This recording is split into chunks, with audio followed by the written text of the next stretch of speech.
Understanding, be in the shade, a phrase unveiled. Hello, everyone. Today, we're going to explore a fascinating English phrase, be in the shade. This expression is rich in meaning and usage, so let's dive in and understand it better. Whether you're a beginner or an advanced English learner, this video will shed some light on this intriguing phrase. Be in the shade is a metaphorical phrase. It means to be in a position of less importance or noticeability compared to someone else. Imagine standing in the shadow of a large tree.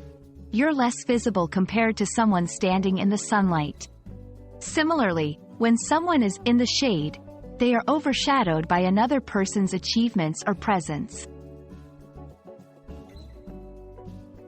This phrase has a literary origin, often found in classic novels and poetry.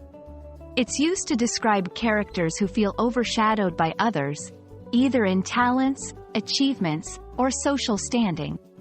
Understanding its origin helps in appreciating its usage in modern contexts. 1. Despite his talents, John always felt he was in the shade of his older brother, a renowned musician. 2. In the corporate world, it's common for junior employees to be in the shade of more experienced colleagues.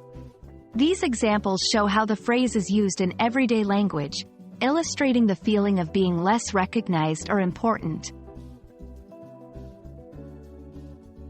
Some synonyms include overshadowed, outshone, eclipsed. Understanding these synonyms helps in grasping the phrase's meaning and using it in various contexts. I hope this video has helped illuminate the phrase, be in the shade, for you.